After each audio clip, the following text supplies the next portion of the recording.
tidak ada yang mampu bersaing nih tadi, ya kan? Tapi kalau nih ke depan di generasi mereka ini mau dibawa kemana kepemimpinan, mau dibawa kemana Landa ini, ya kan? Kan nggak mungkin ini kita ngikutin ini aja nggak mau berubah.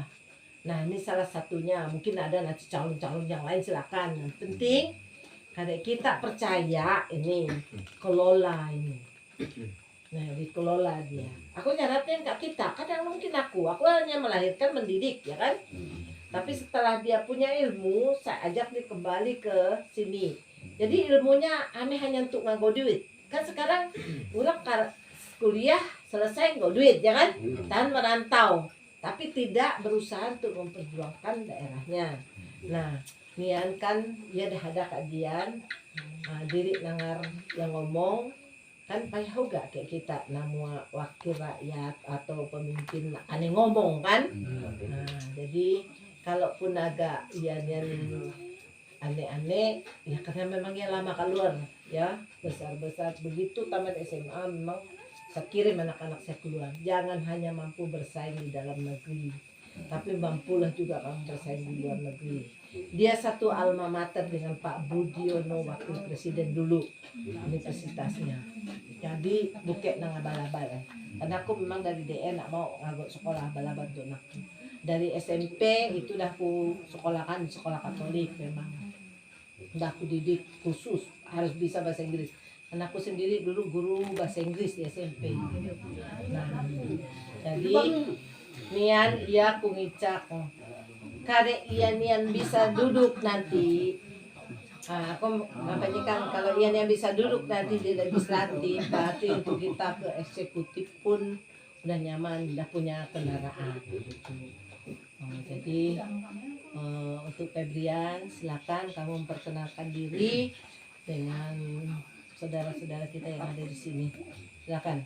Selamat malam Bapak Ibu. Adil Katalino Bacuramin Kasaruga Basengat Kaju Bata. Jadi perkenalkan namaku Febriana Kusuma seperti yang ada di kartu. Aku Kak Partai Nasdem, nomor urutku nomor 11.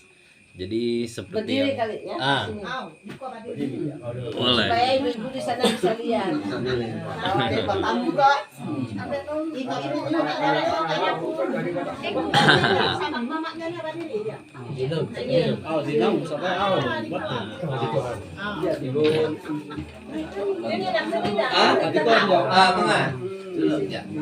Berdiri.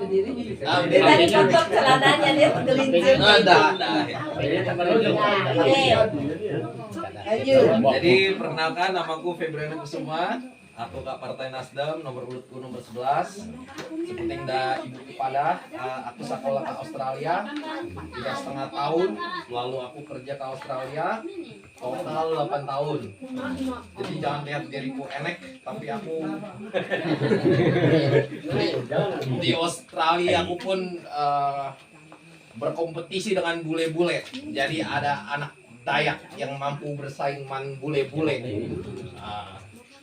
Dari Australia, lalu aku pulang ke Indonesia, aku karaja ke Jakarta, pokoknya karaja maan. Gatal kokot tuh kalau anak karaja sama lah man bapak ibu semua. Cuman perjuangannya pun sama sebagai manusia, berjuang juga. Aku kerja karaja ke swasta asing. Jadi kalau di istilah milenial atau anak muda disebutnya perusahaan startup. Perusahaan startup bahasa Indonesianya perusahaan rintisan yang kurang lebih baru beroperasi kurang lebih dari 5 tahun. Jadi contohnya mungkin ada yang aplikasi ke handphone Bapak Ibu, Bapak gunakan aplikasinya, itu akulah yang buat. Jadi di bidang teknologi. Jadi kalau di swasta asing, aku biasanya diajarkan untuk mencari solusi secara kreatif. Jadi karena permasalahan yang coba diselesaikan itu belum pernah diselesaikan sebelumnya. Jadi kita harus kreatif untuk mencari solusi, memecahkan masalah-masalah itu. Jadi di situ pun aku telah ditempa dari Australia tadi di Jakarta ditempa untuk mencari solusi untuk meringankan permasalahan atau pekerjaan atau masalah-masalah yang ada misalnya di hidup Bapak Ibu. Misalnya kalau ada tahu aplikasi Gojek yang semacam itu. Lalu yang tadi Ibu bilang, lalu aku ditantang sama Ibu tahun 2022. Berani nak kau pulang ke Landak, bawa ilmu yang sudah kau dapat di negeri orang. Karena aku kan masa dewasaku separuhnya pun mungkin dihabiskan ke rantau orang. Tapi Landak bukan tempat yang asing buat aku, karena ibu pun dari kecil selalu mengajarkan aku untuk tidak lupa akar dan jati diri. Aku SD pun liburan selalu ke Sabadu, pulang berenang ke sungai. Jadi macam anak-anak Landak juga lah, sama sebetulnya. Cuman ya itu mungkin dari lebih beruntung, tapi aku tidak lupa, itu selalu aku bawa walaupun aku di Australia. Kalau ada orang bule nanya, where do you come from? I always said Indonesian, but I'm Dayak. Do you know what Dayak is? So, jadi aku menjelaskan apalah itu Dayak. Jadi itu, aku tidak pernah lupa, aku pun merasa aku masih putra Landak. Jadi itu yang pengen aku bawa, pengalaman yang unik itu. Mungkin caleg banyak lain di Dapil 2, tapi aku rasa yang punya pengalaman dan siap dan pengalaman unik tadi, yang berani untuk pulang. Karena kalau bisa dibilang pun aku udah nyaman di Jakarta, Karaja, ngapain bah sebetulnya untuk pulang. Tapi itu tadi, aku ngerasa ibuku berjuang, ibuku telah merintis. Aku pun salut, karena bukan aku anaknya, tapi kita pun linear, cara berpolitiknya pun sama. Politik ibu, politik transparan, semua dibuka, tidak ada yang ditutup-tutupi. Dari situ aku pun merasa linear. Kalau tidak, mungkin aku tidak mau kan. Dari situ akhirnya aku mengiyakan, lalu makanya izin Bapak Ibu dengan rendah hati, makanya aku bisa berdiri di sini. Dan itu pengalaman yang unik. Ada mungkin juga caleg-caleg lain yang udah incumbent, tapi kita sudah bisa menilai, sudah ada track record. Sedangkan aku baru dapat KTA, kartu tanda anggota Nasdem, baru bulan Juli, jadi baru 6 bulan. Jadi bisa dibilang aku belum punya dosa politik. Dosa sebagai manusia banyak pastinya, tapi di politik aku belum punya dosa. Jadi itu yang aku bawa. Jadi dinamisme di pekerjaan aku itu yang bisa aku bawa. Nilai-nilai yang aku pegang tadi, kerja keras, integritas, akuntabel, jujur, itu yang bisa aku bawa ke Landak. Itu yang bisa aku coba beri warna baru di Landak.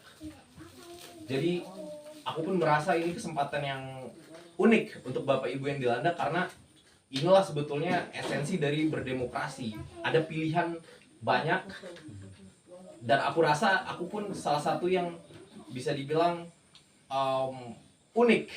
Jadi bisa coba diresapi saja. Jadi aku juga mungkin nggak mau seperti caleg lain, aku coblos nomor 11, tapi lebih ke kita bawa pulang mungkin sebelum tidur, oh iya, yang tadi yang muda anaknya Petronella bisa juga mungkin dipertimbangkan seperti itu.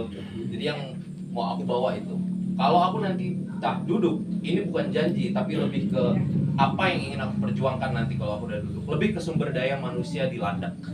Satu, karena faktanya sampai sekarang dari 16 desa tertinggal yang ada di Kalimantan Barat, 13 desa tertinggal ada di Landak. Itu fakta yang tidak bisa kita pungkiri. Nah, bagaimana kita bisa mengejar ketertinggalan itu? Aku bisa berusaha dari segi itu. Di Mandor aja, di Kecamatan Mandor, ada 536 keluarga yang sampai detik ini belum pernah merasakan yang namanya listrik. Ada merdeka.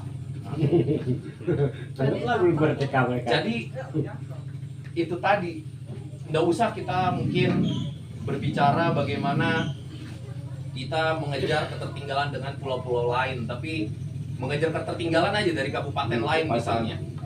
Itu aja fokusnya di Kalbar. Itu sih mungkin yang aku udah bisa sampaikan.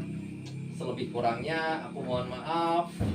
Adil Katalino, Bacuramin Kasaruga, Basengat Kajibata.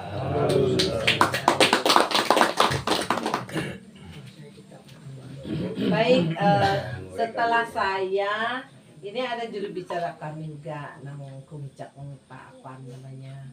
Jadi mungkin Pak Apan akan menambahkan dengan tutur bahasanya dia ya sebagai apa yang sudah berpengalaman di politik. Kalau kami nian, aku khususnya, aku dari birokrasi, dari dinas pendidikan, dari guru kemudian pindah ke dinas pendidikan, kemudian aku bukan orang partai, bukan orang politik, nyalek. Kenapa pensiun kan waktu kau pas pensiun, Tuhan pun yang kita uga, muda dah lewat kan, hedanen, jaga nyalon.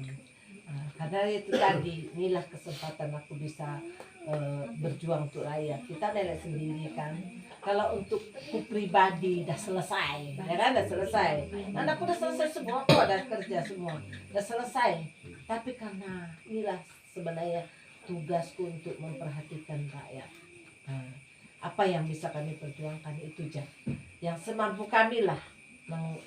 Di luar dari itu kami serahkan ke Tuhan. Tuh. Silakan Pak Apan, mungkin mau menambahkan. Pan nggak kayak kuliah tuh. Jadi dibuka dulu. Supaya jangan mau online. Jangan lupa dan tak kita. Makanya aku ngepet kau tadi kalau Kamu dah ngeliat dari luas. sini aja.